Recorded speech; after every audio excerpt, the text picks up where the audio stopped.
All right, evening, Doomers. It is music for the end of the world. I'm Chris, and I'll be playing some music and talking about all things Collapse for the next hour. I was away last week, but back this week, and lots of things have been happening. As far as the music goes tonight, of course, I've got a few tunes from my current playlist that I have, which is Me First and the Gimme Gimmes. We're playing some of those. Of course, I always play a few One Tok artists, pushing the One Tok label. And I think I'll be playing quite a few Fat Freddy drop songs tonight, because I think they are either currently or just about to tour.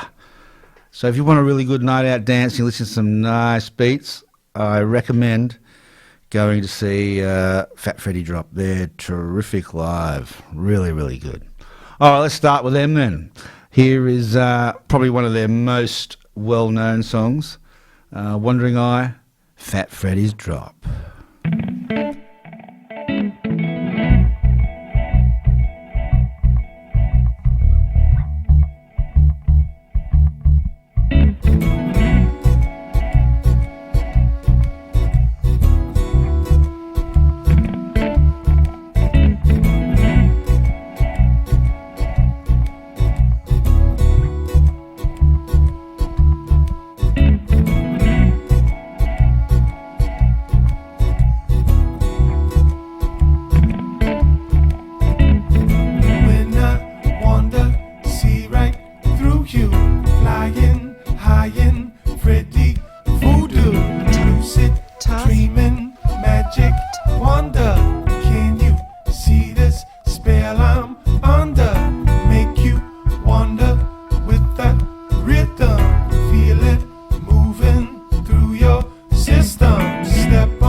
Searching, oh, I got it.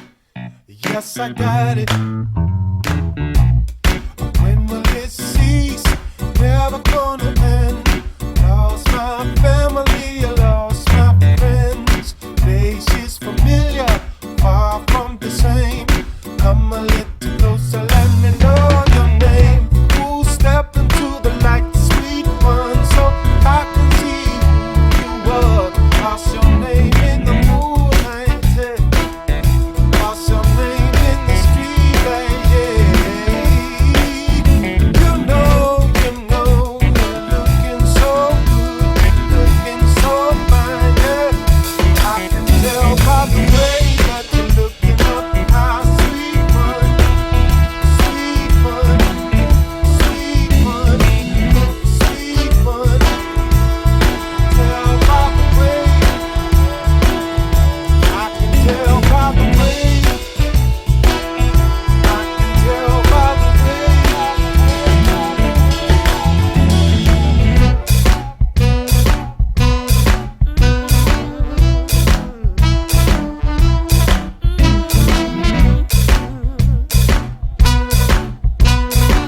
That Freddy's Drop with Wandering Eye. Probably one of the best well-known ones. And they are, if not touring now, very, very soon. So keep an eye out for those guys. They're well worth going, watching them live. All right. Well, Doomers, it's been just another week as we know it in the collapse state of the world. Lots of things been happening. Here's just a few little snippets from my feed. There's planetary boundaries that they say that industrial civilization is close to breaching a seventh planetary boundary and may already have crossed it, according to scientists who have compiled the latest report on the state of the world's life support systems. And they say ocean acidification is approaching a critical threshold, particularly in high latitude regions, says the latest report on planetary boundaries. The growing acidification poses an increasing threat to marine ecosystems, as we know with our own Great Barrier Reef. The report from the Potsdam Institute for Climate Impact Research, the PIK, builds on years of research showing there are 9 systems and processes, the planetary boundaries that contribute to the stability of the planet's life support system. I've gone through the boundaries before here on the show. I'm not going through them all tonight again. We might revisit them at another time. But suffice to say, all you need to know is that the thresholds beyond which they can no longer properly function have already been breached in 6 of them. Climate change, obviously. The introduction of novel entities, change in the biosphere integrity. That's basically the slow death of the biosphere. Modification of biogeochemical flows are judged to be in high-risk zones, while planetary boundaries are also transgressed in land system change, freshwater change, and to a lesser extent, but to a slightly lesser extent. All have worsened, though, according to the data. So we are in dire straits, Doomers, as you know. And here's a headline: climate change is so bad, even the Arctic's on fire. And we're going to talk a little bit about that a little bit later in the show. How can the Arctic be on fire? Isn't it all snow? Wouldn't the fire just get put out by the snow? Isn't snow wet? Anyway, we'll have a look at it a little bit later. There's been tornadoes over in America. Cannes, which we know is where they hold the Cannes Film Festival, had huge raging floodwaters pour through it, pushing cars through the streets and leaving the French Riviera city, known for its film festival, on high alert. And then, of course, as I keep banging on, Doomers, everything's connected. You can't look at one thing in isolation. Everything's connected. The natural world, the social world, the economic world, the political world. Everything is connected. And here's another one. The world economy faces pressure similar to 1920s slump, warns Christine Lagarde. She's head of the European, Central Bank. That's right. She's president of the European Central Bank. And she says the global economy is facing rifts comparable to the pressures that resulted in economic nationalism, a collapse in global trade and the Great Depression of the 1920s, the president of the European Central Bank has warned. And she's not known to be a raging lefty, that's for sure. We've faced the worst pandemic since the 1920s, the worst conflict in Europe since the 1940s, and the worst energy shock since the 1970s, Christine Lagarde said on Friday, adding that these disruptions, combined with factors such as supply chain problems, has permanently changed global economic activity. So there's another little thing happening. And then, of course, we've got AI. And regardless of what you think of AI in terms of what it does, just the sheer the sheer fact that we have AI and needs a lot of server juice, a lot of server space, well, it's just sucking up so much energy, and so much, in fact, that The US nuclear plant, 3 Mile Island. I don't know if you remember the movie, what was it called? I can't forget. About the site of the worst nuclear accident in American history is to restart operations in a deal to sell it to Microsoft, or Constellation Energy said on Friday.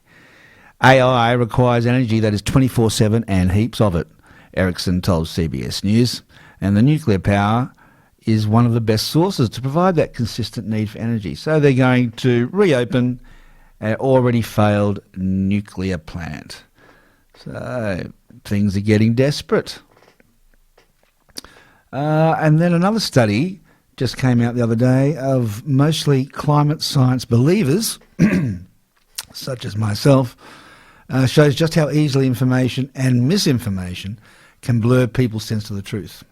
All it takes is repetition. We're going to be talking a little bit about that a bit later as well. But first, I think it could be time for some lovely words from our sponsors. Tathra Tyres and Auto have been servicing motor vehicles in Tathra since 1993. Ron, Paddy and Matt are proud supporters of Bega's community radio station, 93.7 Edge FM. You might be familiar with Coastal Country Sheds and Garages, but now you'll notice the name has changed to Fair Dinkum Builds Bega Valley. A little change that goes a long way for our customers. We'll always be your local experts when it comes to building commercial premises with flexible builds, quality material and great service. And we're stepping things up even further. For you, for keeps. Search Fair Dinkum Builds today or drop by and see us at 3 West Street, North Bega. Fair Dinkum Builds Bega Valley is the long-time sponsor of 93.7 Edge FM. Thank you, our dear sponsors. And yes, you're listening to 93.7 Edge FM, Wednesday night down here in the Bega Valley, where we have some lovely rain, be it a soft drizzle. At least it's something, and hopefully it will continue for the next few days. That would be nice, because I know my place is looking pretty dry. The ground's pretty hard. Okay, let's have a little bit more music. And as I said, I'm going to be playing some of my songs from my current favourite playlist that I've got, which, of course, is the Gimme Gimmes. And we might have two of them because they don't have very long songs. 2 minutes, 30 seconds is a ballad for the Gimmes. These are only 1.5 minutes long, I think. Let's have a little bit of country with Jolene and Somewhere Over the Rainbow.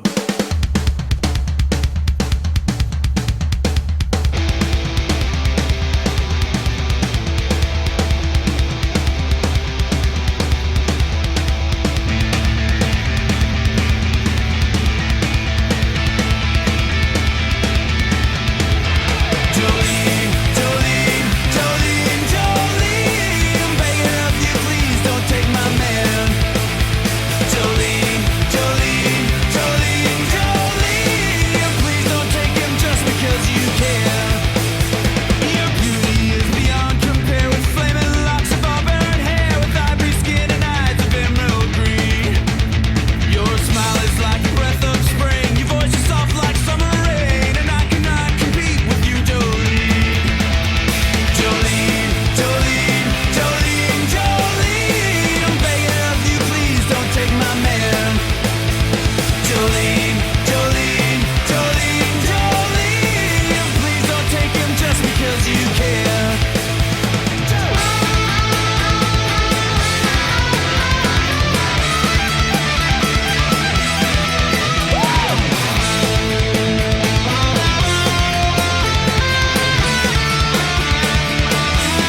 Me First and the Gimme Gimmes with Somewhere Over the Rainbow. And, of course, that great country tune, Jolene.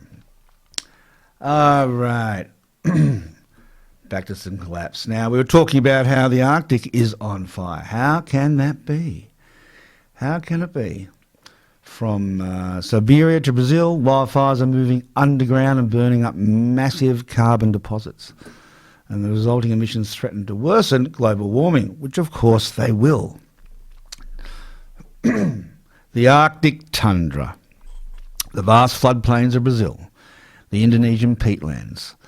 In these various locales, a particular breed of wildfire is burning up huge stores of carbon and threatening to worsen global warming.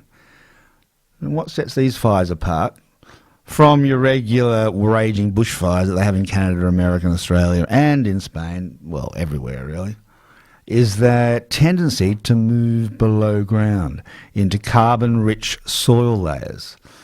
And so while wildfires generally flame upwards, quickly consuming all the forest and grasslands, the increasingly intense blazes of recent years move downwards now, where they smoulder flamelessly below the surface, consuming layers of organic material. And these little studied fires are becoming more common as severe wildfires have doubled in frequency over the past 2 decades. In the Arctic, 2024 is shaping up to be the worst fire year since 2020, when blazes burning across Siberia for several months consumed, they estimate, 8.6 million acres of tundra and sent emissions surging to a record. The underground fires, of course, burn low and slow, and they can emit a massive quantity of atmosphere-warming greenhouse gases. And they're also triggering feedback loops that make vast landscapes more vulnerable to future fires, of course. It takes a long time to recover from that in a fragile environment like the tundra. That undercuts nations' progress on fighting climate change, of course. I mean, not that we're doing much in Australia here. They're still banging on about 50% or something by 2030 or 2050, or just meaningless. Progress has already been insufficient to keep the planet safe, as Brazilian President Luiz Inácio Lula da Silva said on Sunday ahead of the United Nations General Assembly and the annual Climate Week event, both held in New York City. And you probably won't hear much about that in the mainstream media. Why is that, I wonder? Strange. Okay, time for some more music doomers. Let me see, what are we going to have? I think we might have... let's have, yes, I said, some one-talk musicians. So here's one of my favourites, Frank Yama, Negura Waljilipa. That's the name of the song by Frank Yama. I saw him at the Cabago Folk Festival. As I've told you before, he was terrific. I think he played with Dave Bridie.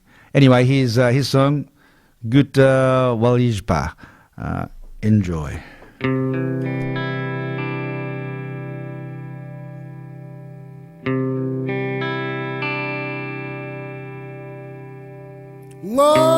Ngora wajil ba Ngora wironde Nyinaraya kulindenge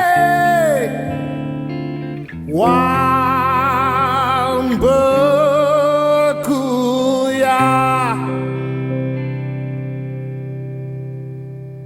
Ngora wironde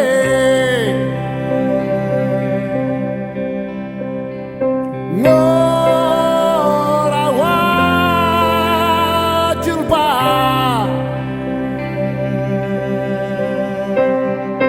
Nyinaraya kulinenge Wow.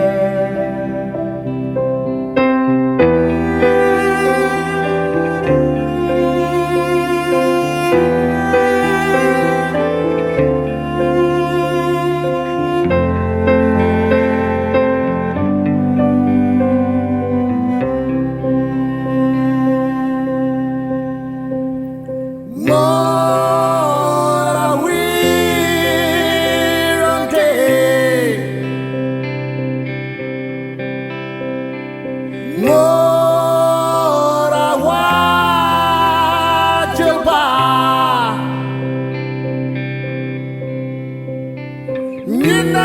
Nyinaraya kulinenge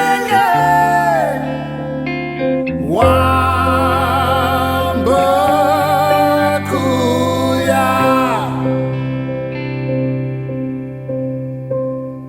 Ngora wirate Ngora wajil ba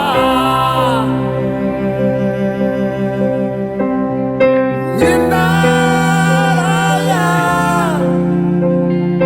kulinenge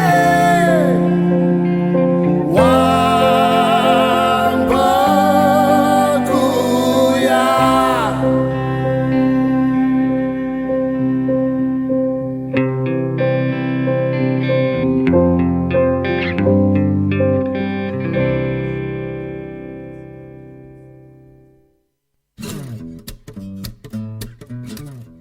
Are you looking for a quality new or used car?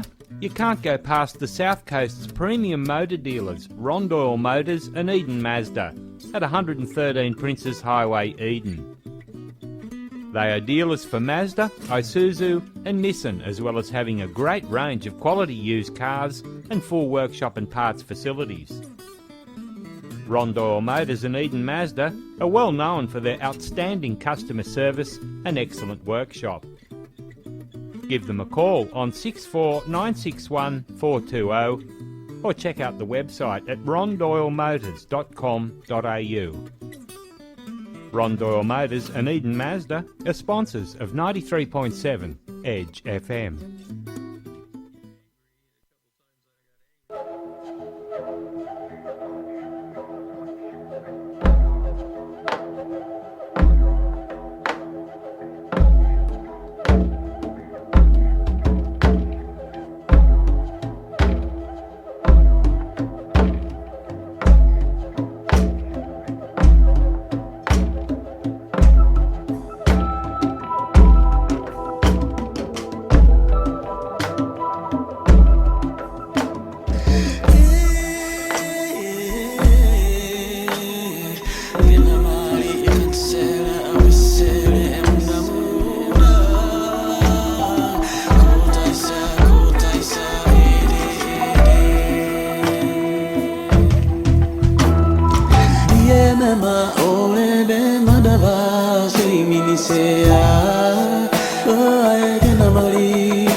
couple of one-talk artists there. That was Mogu, who's from PNG, I believe, singing Drava.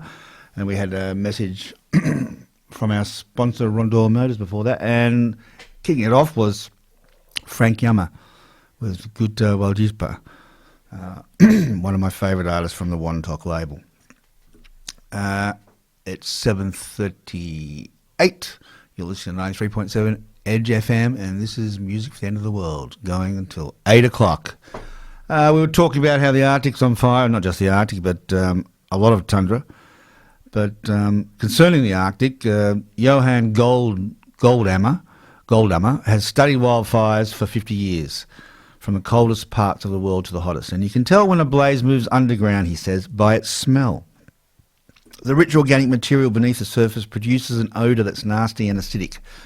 It's a smell that triggers more fear, says Goldammer, who's director of the Global Fire Monitoring Centre at the University of Freiburg. This is where fire does not belong, he iterates. The Arctic's home to most of the world's carbon-rich peat, a spongy type of soil made from prehistoric vegetation. Historically, tundra that was either frozen in winter or damp in summer protected underground layers of peat from occasional blazes. So it's basically our history which is going up in smoke. It's taken hundreds of thousands, millions of years to actually create that, just like the fossil fuels we use. Well, peat is a fossil fuel. But today's Arctic is much hotter. It's warming faster than any other region on Earth. And wet peat below the surface is drying out, and when it ignites, it tends to keep burning, creeping below the surface at a snail's pace, smouldering for months, and it's extremely difficult to extinguish, as you can imagine. The phenomenon isn't confined to the Arctic Circle. The record-shattering fires that ravaged Canada last year, blanketing New York City and other parts of the US in choking smoke, began as forest fires in the subarctic and lower regions, that in some cases moved underground where they smouldered beneath snow and ice through the winter, and they rose to the surface during an unusually dry spring. The carbon release from this burning peat has contributed to skyrocketing emissions in the Arctic Circle, which this year were already the third highest on record by the middle of June, according to the Copernicus Atmospheric Monitoring Service. It's a double whammy for global warming. Peat fires accelerate permafrost thawing, which in turn releases methane into the atmosphere, making the Arctic even hotter. Scientists estimate around one-third of the world's permafrost will disappear by mid-century under a high emission scenario, which is what we are currently under. Yes, and methane is much quicker acting than CO2. So that's another whammy, I suppose. And while these smouldering fires don't flame, they do produce a type of soot known as black carbon. And when that's deposited on sea ice, the potential for another feedback loop exists, with the darkened ice absorbing the sun's heat rather than reflecting it away from the planet. So scientists are increasingly concerned about what this could mean for the Arctic and the atmosphere if the fires keep intensifying, which they are. But a more immediate concern for some scientists is the extent to which such fires permanently alter the landscapes. In Siberia, there are already signs that some forests are just not recovering, and instead burned land is being seeded by grasses. So they're becoming grasslands, which ignite more easily, creating yet another fire feedback loop, according to Goldammer. So that's how the Arctic makes it possible to be on fire. You know, everything is connected in some way or other. Everything is connected. Okay. Well, I reckon it could be time for some sponsors and then another Fat Freddy. So let's listen to a few more of our lovely sponsors. Shakespeare asks, what's in a name? Well, in Bendigo Community Bank Panhandle and biggest case, absolutely everything. As their name suggests, they're a community bank, setting them apart from the big city banks because they're owned by the community, run by the community, for the community. So every dollar they make makes it back into the community. Since opening, that totals a whopping $1 million and counting. That's a million good reasons to bank with Bendigo Community Bank Panhandle and Bega, and you don't need a 16th century playwright to tell you that. Bendigo Bank is a proud sponsor of 93.7 Edge FM. It can be hard to come up with original ideas for kids' parties every year. One thing that doesn't fade is a kid's love of ponies. Think about inviting the delightful Palomino Apple to your next party or as a unique gift for any occasion. Apple is 12 hands of sweetness, and she can even arrive as a unicorn for your celebration or event. Apple and her friend Arrow the Shetland are gentle ponies, so for pony rides or a whole pony experience, call Kristen on 0438 689 966 or visit the Bega Valley Pony Parties website and find out how to create the perfect memorable party for your little person. Bega Valley Pony Parties is a proud sponsor of Edge FM. Tathra Tyres and Auto have been servicing... All right, thank you, sponsors. As I said before, Fat Freddy's Drop is touring, or very, very, very soon will be touring. So keep an eye out for them. And here is another tune from Fat Freddy. It is Blackbird.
Fat Freddy's Drop with Blackbird.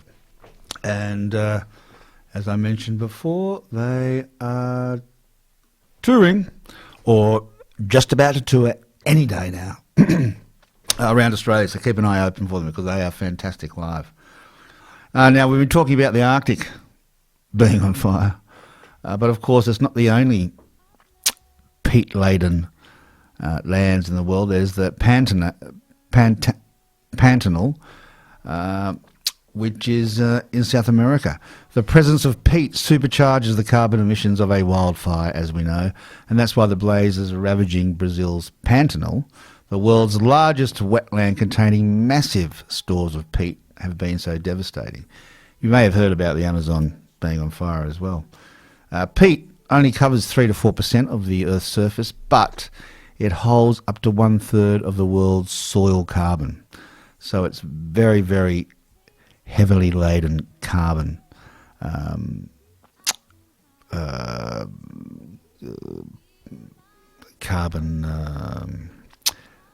of the world. This is according to the United Nations Environment Programme. It's built up its stores of carbon over thousands of years, and when it burns, that carbon can't all be reabsorbed by new vegetation, and that means its impact is far greater. The combination of this year's Pantanal fires, along with severe fires in the Amazon, has already had a devastating impact on Brazil's air quality, according to data released this week by Copernicus. As of mid-September, the country's wildfire carbon emissions for 2024 were already higher than the previous record for all of 2010. And by August of this year, more than 1.3 million hectares had burned, according to one study. As in the Arctic, of course, climate change has brought hotter, dry conditions to the Pantanal, a trend exacerbated by this year's El Nino weather pattern. And ranchers, accustomed to regularly burning grass in the wetland to create pastures, suddenly find the blazes can no longer be controlled. The Amazon Research Institute has been studying fires in the region for 30 years, and in 2021 they followed firefighters to a remote area of the Pantanal where a farmer, in the process of digging a protective fire break, had accidentally ignited a bone-dry field when his tractor sparked against a stone. When we arrived, 3 or 4 hours after the call, it was already huge, one of the scientists recollects. That fire burned down 5 farms. The same year, she visited a site where a 25-hectare patch of trees in the middle of a wetland had been obliterated by flames, something that normally wouldn't happen. Until then, we didn't know such forested islands could burn at all. And, of course, as in the boreal forest, it's unclear the extent to which the area can recover. Seeds need to survive the heat, along with enough animals to disperse them. And if fires becoming more frequent, more intense, it's more likely to change the diversity even of places more adapted to fire, like the Pantanal, one of the scientists says. So it's happening everywhere, people, happening everywhere. Unfortunately, we're running out of time and I won't be able to get on to the process of repetition and how to change people's views and minds. We'll get onto that next week. It was a study of mostly climate science believers showing just how easily information and misinformation can blur people's sense of the truth. All it takes is repetition. In recent research published in the journal PLOS ONE, Australian researchers explored the powerful effect of repetition on people's beliefs. And in 2-round studies, they found that even the strongest believers in climate science, those categorised as alarmed believers, felt that the sceptical and pro-climate beliefs seemed much more true when they encountered them a second time. It could take as little as a single repetition to make someone feel as though a claim could be true, said Norbert Schwartz, a study co-author and Provost Professor of Psychology at USC Dornsriff College of Letters, Arts and Sciences. It's certainly concerning, especially when you consider how many people are exposed to both truthful and false claims and either spread them or are persuaded by them to make decisions that might affect the planet. We will talk more about that next week because we're coming up to 8 o'clock pretty soon. So, take care, Doomers. Stay close to the ones you love. Build those community relationships And whenever you can, talk to people about collapse, about our ecological overshoot situation that we find ourselves, the world in. Because that's all we can do. That's what we do in this show. We just tell it like it is. You won't hear it on the mainstream media, of course. But if you want the real news, the real truth, then tune in to Music for the End of the World every Wednesday, 7 till 8. And like I say, collapse is inevitable, but justice is not. So there are still things that we can fight for. All right, I'm going to leave you with Dakini Tangara, which is a song from one of my favourite artists. He's from the Solomon Islands, Jarrah Local. So until next week, Doomers, take care and enjoy Dakini Tangarare. Say mama, mama, we, mama, we, oh. Mama, we, oh. Mama, we, oh. Autotumo ama upandaho, utuka upandalea, na unatua kachi iko nimu, kolua nimu ivulingi igoi, au sui nogo iko nimu igoi ya undu, rongona edona nogo sabangu hina. Sore, dakini tangarare, kopitu moagoe, milaikri wani kase. Sore, dakini tangarare, kopitu moagoe, milaikri wani kase. Oh my dear, remember me, new number low here, try calling me. You blow aside, me like suicide. Ducky without you, I'm darkness. Full village send me round with him, you hide. Boss blow me to say for me, make him up my